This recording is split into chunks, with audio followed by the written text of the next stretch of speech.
नमस्कार दोस्तों, A to Z GK and exam alert में आपका स्वागत है। मैं हूं आईएएस राठौड़ और हम देख रहे हैं आज महत्तम समापवर्तक या मसप या इसको एचसीएफ भी बोलते हैं, हाईएस्ट कॉमन फैक्टर। पिछला जो वीडियो है उसमें हम लसप यानी कि लघुत्तम समापवर्त्य या लोएस्ट कॉमन मल्टीपल के बारे में पढ़ चुके हैं। आज हम पहले इसकी डेफिनेशन देख लेते हैं, उसके बाद में आगे हम बढ़ते हैं इसके बारे में। मसप का मतलब क्या होता है, तो पहले थोड़ा सा ये देखते हैं। इसको कोई याद रखने जैसी स्थिति नहीं कि भाई हमें रटना है, ऐसा कुछ नहीं है। सिर्फ समझ लेना है कि दो पूर्णांक ए तथा बी का मसप या एचसीएफ वह महत्तम मतलब सबसे बड़ी संख्या। यदि कोई दो पूर्णांक दे रखे हैं आपको ए और बी और आपसे पूछा है कि आप उसका मसप निकालिए, तो इसका मसप का मतलब होता है कि वह सबसे बड़ी संख्या आपको ज्ञात करनी है जो ए तथा बी दोनों को विभाजित कर सके। मतलब ए और बी आपको दो संख्या दे दी और अब उसका आपको एचसीएफ निकालना है, तो आपको वह संख्या ज्ञात करनी है जिसका भाग ए के अंदर भी चला जाए और जिसका भाग बी के अंदर भी चला जाए, और वो सबसे बड़ी संख्या होनी चाहिए उन दोनों में। आप हमेशा ध्यान रखें कि वो जो उत्तर आएगा आपका, वो ए तथा जो बी है उनसे बड़ा कभी नहीं आएगा। ए और बी से दोनों से बड़ा नहीं आ सकता। या तो हो सकता है कि ए से भी छोटा है और बी से भी छोटा है, ये भी हो सकता है।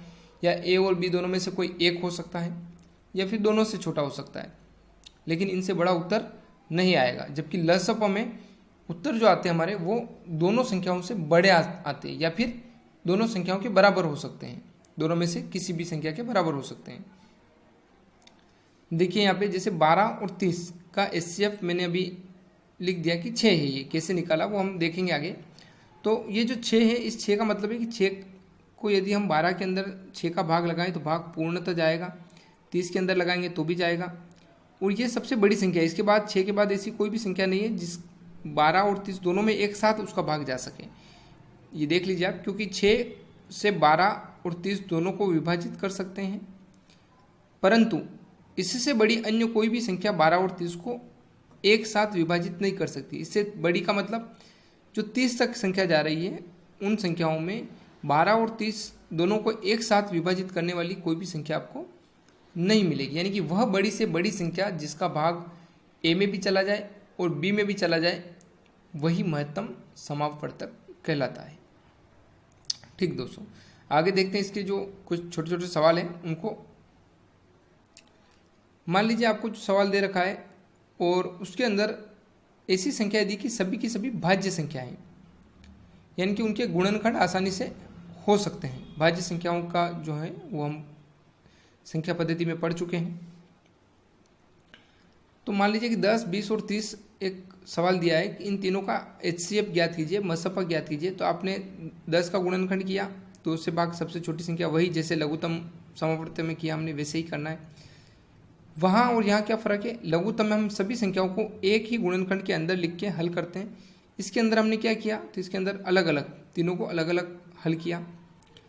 10 के 2 और 5 दो टुकड़े हो गए, दो गुणनखंड। 20 के 2, 2 और 5।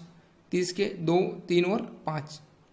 तो यदि आप देखेंगे तो ये इस तरीके से आपको गुणनखंड मिल जाएंगे। 10 के ये मिल गए, 20 के 2 × 2 × 5 और 30 के 2 × 3 × 5। ये सब आपको तीनों के गुणनखंड मिल गए। अब इनके जो मसप है एचसीएफ, वो कैसे निकलेंगे, तो वो ऐसे निकलेंगे कि इन तीनों में आप देखिए, तीनों में उभयनिष्ठ संख्या कौन सी, कॉमन कौन सी है। तो यहाँ देखेंगे आप तो 2 सब में है, 2। तो एक बार 2 ले लिया हमने, एक बार तीनों में, ये 2 यहाँ पे लिख दिया। फिर आप देखें कि इसमें 2 है लेकिन इसमें नहीं है, इसमें 3 है लेकिन इसमें इन दोनों में नहीं है, तो इनको नहीं ले सकते। ये जो बाकी बच रहे हैं इनको हमें नहीं लेना है। फिर क्या करें, तो आगे देखेंगे तो 5, 5, 5 तीनों में है, तो फिर ले लिया। तो 2 × 5 10 आपके उत्तर आएंगे। यानी कि सबसे बड़ी संख्या 10 होगी जिसका भाग 10 में भी चला जाएगा, 20 में भी चला जाएगा और 30 में। और ये बहुत आसान सवाल, इसमें आसानी से आप समझ सकते हैं कि वास्तव में 10 का भाग 10 में जाएगा, 20 में भी जाएगा और 30 में भी चला जाएगा। तो इस तरीके से हमें यदि सभी भाज्य संख्याएं दे रखी है तो वो एचसीएफ प्राप्त हुआ। यदि दूसरी तरीके से हम देखें, एक और प्रकार, कि यदि कुछ भाज्य दे दें कुछ अभाज्य दे दे तो क्या होगा। ऐसी स्थिति यदि आती है तो यदि भाज्य संख्या के गुणनफल में अभाज्य संख्या होगी, जो भाज्य संख्या आपको दे रखी है उसका आप अगर गुणनखंड निकालेंगे, उस गुणनखंड में यदि अभाज्य संख्या आ रही है आपका, तो आपका जो HCF है वो HCF क्या हो जाएगा, वो हमेशा अभाज्य संख्या हो जाएगी। जैसे मान लीजिए एक भाज्य कौन सी है, 13, अभाज्य 13 है और भाज्य 39 है। तो 39 का आपने गुणनखंड किया तो गुणनखंड में आपको 3 और 13 मिल गए, तो इसका मतलब ये अभाज्य संख्या आपको यहाँ मिल गई। तो इसका जो HCF है वो HCF क्या मिल जाएगा आपको, वो 13 प्राप्त होगा, क्योंकि 13 इंटू 1 इसके गुणनखंड है, 3 13 और 1 इसके गुणनखंड है, तो दोनों में उभयनिष्ठ है वो क्या है 13। यदि मान लीजिए ऐसा कोई सवाल होता है यहाँ जिसमें एक संख्या भाज्य होती दूसरी अभाज्य होती और दोनों में अभाज्य जो गुणनखंड कर रहे हैं हम भाज्य संख्या का, उसका गुणनखंड अभाज्य नहीं आ रहा है, उसके अंदर कोई पद अभाज्य नहीं आ रहा है, तो फिर उसका क्या होता, उसका यह होता कि उसका उभयनिष्ठ गुणनखंड एक ही होता, यानी कि उसका HCF हमेशा एक होगा। मान लीजिए यहाँ पे 13 है और यहाँ 20 हो जाता, तो 20 के आप गुणनखंड करेंगे तो उसके अंदर कहीं भी 13 आपको नहीं मिलेंगे, तो इसका मतलब उन दोनों के आपको क्या होगा, HCF एक ही प्राप्त होगा। ठीक दोस्तों, वो एक प्रकार था। फिर आगे देखते हैं कि यदि सभी संख्या अभाज्य हो तो क्या होगा। तो इसमें तो फिर बिल्कुल डाउट नहीं है कि यदि सभी संख्या अभाज्य है तो ये वैसी स्थिति हो गई कि एक भाज्य और दूसरी अभाज्य और भाज्य संख्या का गुणनखंड कोई भी अभाज्य संख्या नहीं आ रही है, ऐसी संख्या नहीं आ रही है अभाज्य, मतलब कि जो आपको दे रखी है वैसा उसका गुणनखंड नहीं आ रहा है। तो उन वैसा ही जैसे उसके उत्तर एक आ रहे थे, ऐसे कैसे इसके उत्तर भी एक ही आएंगे। यानी कि आप देखिए यहाँ 5 7 और आगे कुछ लेते हैं आप, मान लीजिए 5 लिया तो 5 का गुणनखंड 5 इंटू 1 7 का 7 इंटू 1, तो 5 और 7 का HCF क्या बनेगा, यहाँ भी 1 है और यहाँ भी 1 है, उभयनिष्ठ यानी कि 1। 13 17 और 19 को ले लीजिए, तो 13 का यहाँ भी उभयनिष्ठ 1, यहाँ भी 1 और यहाँ भी 1, तीनों में आप देखेंगे तो 1 ही आएगा, तो इसका HCF जो होगा वो क्या मिलेगा, 1 मिलेगा। तो अभाज्य संख्या यदि आपको दे रखी सभी के सभी, तो आपको बिना कुछ सोचे ही उसका गुणनखंड कितना होगा, हमेशा 1 ही होगा, ये कन्फर्म है दोस्तों। उसके बाद जो LCM और HCF है, यानी कि लसप और मसप, उन दोनों के बीच में क्या एक रिलेशन है उसको समझते हैं। ये बोर्ड एग्ज़ाम जो होती है 10th में, उनके अंदर भी ये उपयोगी टॉपिक है, वैसे आता है इसका RBSC के अंदर, तो इसका जो है बिल्कुल दे रखा है LCM इंटू HCF का जो, तो LCM इंटू HCF जो है वो A इंटू B। अब क्या है ये, तो मान लीजिए कि दो संख्या आपको दे रखी है, दो संख्या कौन कौन सी, A और B, आपको दो पूर्णांक दे दिए और उसका आपको बोला कि उन दोनों के लघुत्तम और उन दोनों के महत्तम में और उन संख्याओं में क्या रिश्ता है। तो रिश्ता इस तरीके से बनता है कि दो संख्याओं के लसप और मसप का गुणनफल, ये देखिए आप LCM और HCF वो दोनों संख्याएं हमने ब्रैकेट में ले रखी है, इन दोनों संख्याओं का LCM और इन्हीं दोनों संख्याओं का HCF, इनका गुणनफल जो होगा वो इन दोनों संख्याओं के गुणनफल के बराबर आएगा, ये कन्फर्म बात है। तो इसका हमारे कहाँ पे उपयोग आता है ऐसा कुछ, तो कॉम्पिटेटिव एग्जाम में अगर मान लीजिए आपको 2 3 इन 4 चीज़ों में से 1 2 और इन 2 ये 4 में से 3 दे रखी होगी, तो चौथा आपको निकाल सकते हैं आप आराम से। और जो बोर्ड एग्जाम है उसके अंदर तो प्रश्न आते ही हैं खैर प्रूव करने के।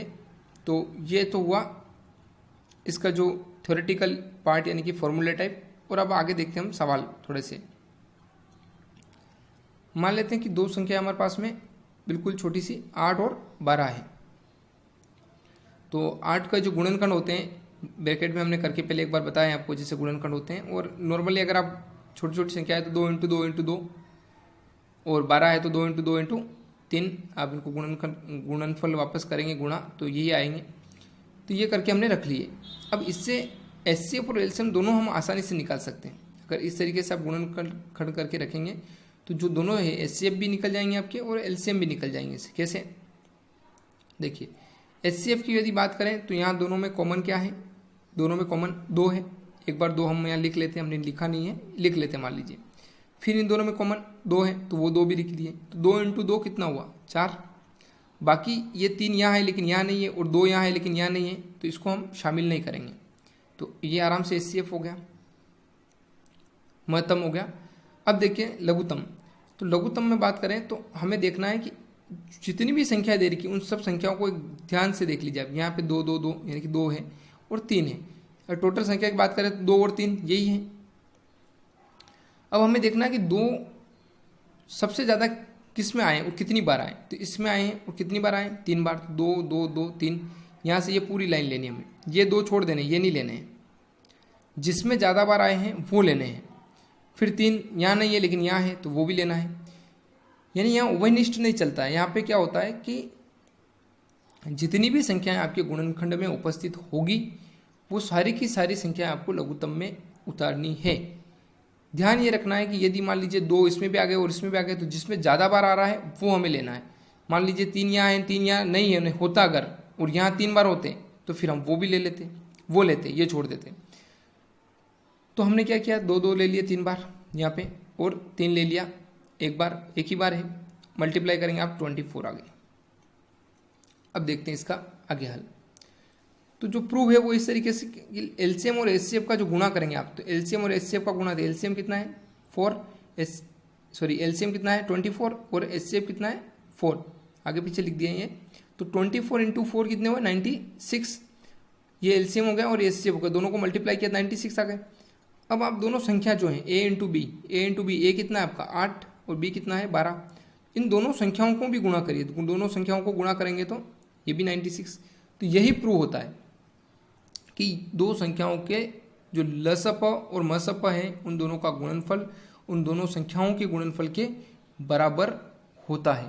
और यहाँ से 4 सूत्रों का जन्म होता है। इसी एक में से 4 सूत्र आप बना सकते हैं आराम से, रटना बिल्कुल भी नहीं है। सिर्फ ये एक लाइन याद रखनी है, LCM into HCF equals to A into B. ये ए बी तो हमने सिर्फ आपको थोड़ा सा दिखाने के लिए कि भाई ये ए बी का एलसीएम है और ये भी ए बी का एचसीएफ है, इसलिए लिखा है। आप इतना याद रख देंगे या सिर्फ इतना याद रख दें L into H equals to A into B, तो भी आपके लिए कोई दिक्कत नहीं है, तो भी समझ में आ जाएगा। अब उसके बाद में इनके 4 जो सूत्र बनते हैं वो किस तरीके से हैं, तो वो भी हम देख लेते हैं। सबसे पहला तो जो है वो आपको बता रखा है। अब इसका मान लीजिए आपको निकालना है, एलसीएम निकालना है, और आपको दे रखे हैं ये दोनों भी दे रखी, संख्या भी दे रखी है और इसका एचसीएफ भी दे रखा है। तो आप क्या करेंगे, तो ए इंटू बी तो वही है बराबर के उधर, इक्वल टू के उधर, सिर्फ आपको एचसीएफ को यहाँ नीचे ले जाना है, भाग लगा देना है।